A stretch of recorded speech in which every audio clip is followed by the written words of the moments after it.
What's going on, guys? Welcome back to Sector for Nerds. I'm Ryan Brower. Now, I know over these past few days, a lot of you guys have probably been pretty stressed out about all of the stuff regarding coronavirus. I'm not really going to touch too much on it other than just obviously, stay safe, stay clean, all that fun stuff. But you know what, though? If there is one thing that's able to make me feel better and something that, it's almost kind of ironic because it's kind of what Clone Wars did for me from the start is it took me to this place, where it allowed me to escape all of the shit that's going on in the world and stuff, you know what I'm saying? It helped take me to that galaxy far, far away, and I think that's what Star Wars does for a lot of people, for not just myself. Anyway, let's get into this episode because this was a good one. This episode starts out with Echo, everyone having doubts about Echo, about him possibly he still may be loyal to the enemy and stuff. The Bad Batch have bad feelings about him. I think the only one who really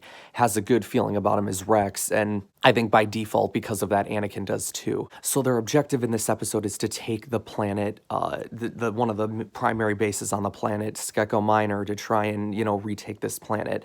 So they end up getting there. Mace Windu has this incredible bit of dialogue, which was such like a Samuel Jackson thing. I got very much like those kind of vibes from Mace Windu right there. So I thought that was awesome. And then Obi-Wan just going, well, it was worth a shot. And, because obviously the droids didn't listen. But the Anakin, Bad Batch, Rex, and Echo all sneak aboard the Dreadnought. They end up, they go into this one room, which looked very similar to the room in season 5 where the droids and Colonel Bieber Gascom, something like that, whatever the little guy's name is, they end up stealing the encryption module. It was a very similar room.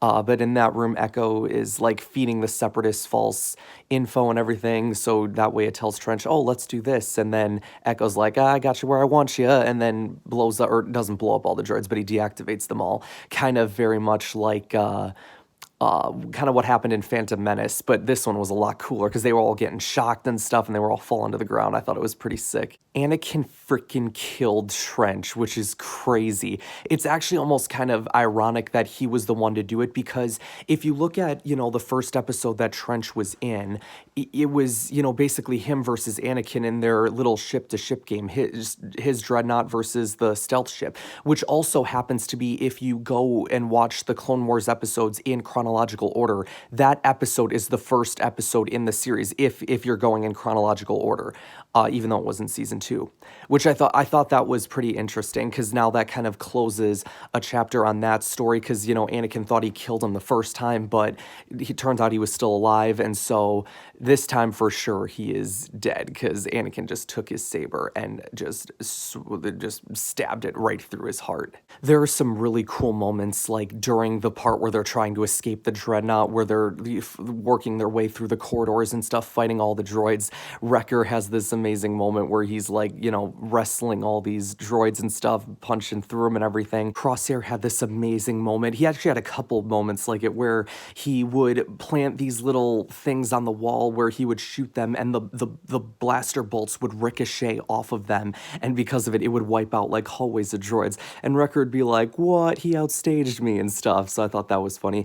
After Anakin kills Trench, he picks up this little, detonator thing that'll, help blow up the ship or whatever. And he's just like, Wrecker's gonna love this. I'm like, yes, let Wrecker blow it up because that would mean a lot to him. And then sure enough, when they actually get onto their shuttle and leave, Anakin's like, hey, Wrecker, I got a present for you. And Wrecker just starts crying and I'm sitting there laughing. I'm like, oh, I'm so happy for him. And he's like, this is the happiest moment of my life. And he clicks the explosive and it all blows up. I was so happy for him. But then the end of the episode comes and Windu and Kenobi are there to, thank the clones and everything, like Bad Batch, Rex, Echo, tell them, great job, guys, and everything, and medals are coming your way, and they leave, and then the Bad Batch is all like to Rex, that's not us stuff, we're not going to stick around for this. And then Rex walks away, and they talk to Echo, and they're like, hey, you belong with us, man. Like, if you want to come along, feel free.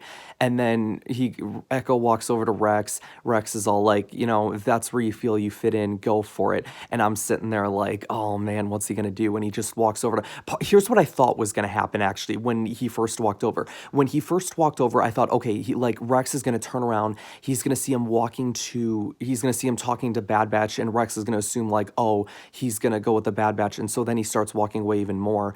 But then Echo turns around, and then he would walk towards Rex and be like, we're bros, man. Like, we should stick together and stuff.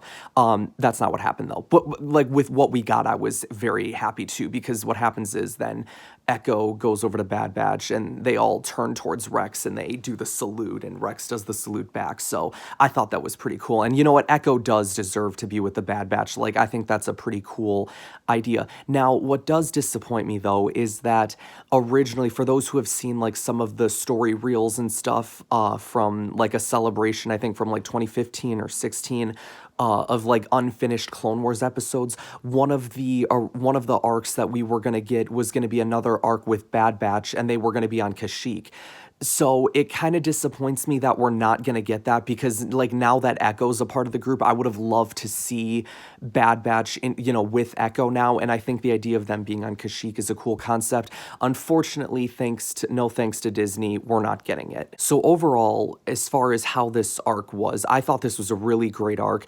I didn't see myself getting into the Bad Batch as much as I did.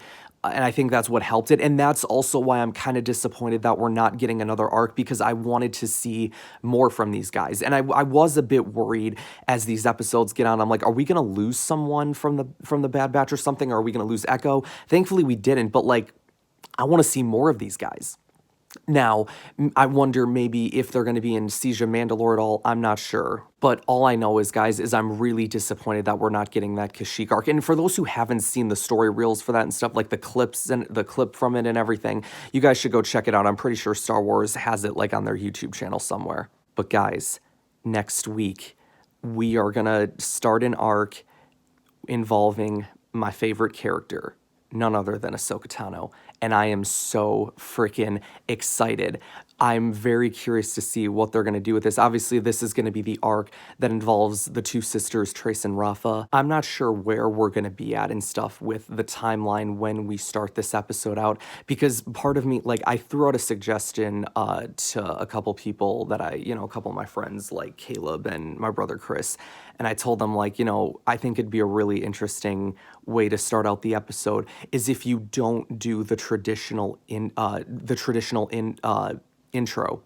I don't know why it took me so long to come up with a word for that. And you have the opening shot is of Ahsoka walking away from the temple, like from season 5.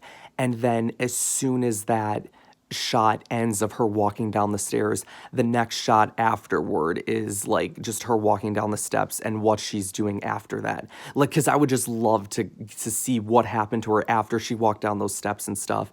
Obviously it's going to bring back a lot of the season 5 feels, which, I mean, it'll be emotional, but I think it'll be worth it in the long run. But I'm not sure what to expect from that arc. I know in like 2 weeks, not next week, but the following week, they have an episode that's titled Deal or No Deal. And when I think of Deal or No Deal, I think of the game show with Howie Mandel. So I don't know, like, if they chose that name for a specific reason, or if like that has some, like, if there's a cameo of like Howie Mandel walking around the streets of Coruscant as a character or something, like, that'd be kind of funny. I don't know, but I'm very curious to see what happens in this arc. But you know what, guys, if you guys have any questions about the Bad Batch arc or the episode Unfinished Business, leave them in the comments section below and I'll answer them next week. Thank you guys so much for watching this video. Make sure you guys like this video, subscribe to the channel if you haven't already, like the Sector for Nerds page on Facebook, and I will see you guys next time.